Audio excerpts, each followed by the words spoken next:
This is from the Hot Button, which is David Poland's blog. It's a Substack. There will be a link in the description. I found this really interesting just because it's an examination of the numbers and the pie. How was the pie? Says the future of filmed entertainment, episode 2 TV. He's going through David's one of the great commentators on the really what's going on. He drills deep on all these topics. Giggity. Is not trying to find an answer. He presents what the facts are. I don't know if you read David Poland. I have for years. I have for years too. He's great. So here he breaks down the pie on streaming.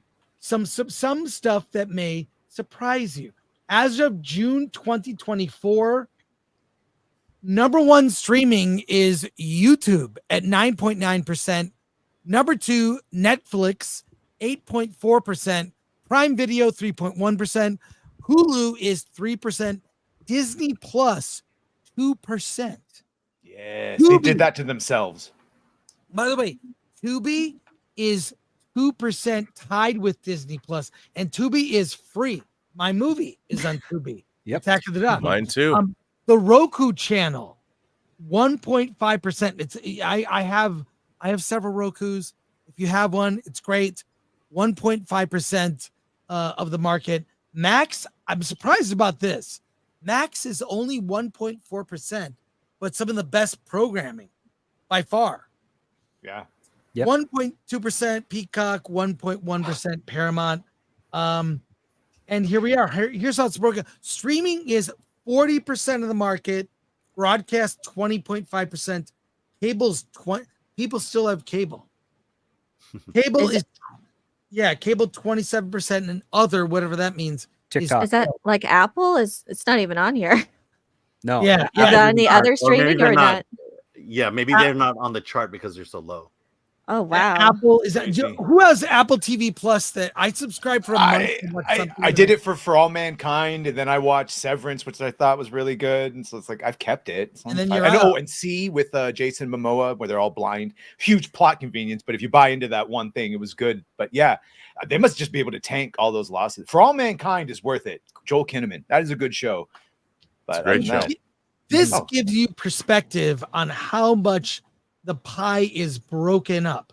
Why it's really difficult for one thing to resonate in the culture like a Deadpool and Wolverine. It's so segmented. So Well, because you also have to look at age groups, man. Like people in their 20s and younger, they're streaming. They're watching YouTube, they're not or the other stuff. Yeah, you can't really produce like I guess what Apple is doing. The recent financial report came about them like spending $20 million an episode for Severance season 2 on a show that's mostly just in office spaces or and not VFX heavy. So it's like maybe they did. How did they spend that much? It is literally in just one office building. Yeah, and Foundation, they had to shut down mid-production and get a new showrunner basically to like handle the financial situation. So it's if you ruins can't everything. you can't justify spending so much money on when you're getting like no views or just in this streaming platform where cheap entertainment is the thing. That shows you as how if much people money are watching they got. YouTube. Yep. Shows you how much they got that they can tank that. Not even on a list, and they're still going to be making all those series. And you know why? And you know why YouTube is so big? It's because it's free. Yeah. Yep. It's free. You don't have to pay for YouTube. Comes on phones. It's the apps now on TV. It went from the small screen to the big screen. People turn on YouTube more instead than of that, other I think things. it's also you can kind of tailor what it is that you're watching. Like you can pick your own channels that you follow and watch, and you have an assortment of everything on YouTube that you could possibly want. Some of that doesn't really, like opinion shows like this, or you can actually find people that do skits. There's music that you can pick up on YouTube. I mean, YouTube has it all. So plus interactive. You can tell the people you're watching and you it's think they're interactive, dumb or great. You can't do that on TV or mainstream news. Go to the comments. Short. It's also short in length. It's also they also serve up content that you'd be interested in. So Right. you don't have to wade through it all. I mean, it's very customizable, and I think Yeah. that's And if what- you like right. long form content, it's there too. So, like you said, it's very customizable for everyone. There's something for everyone.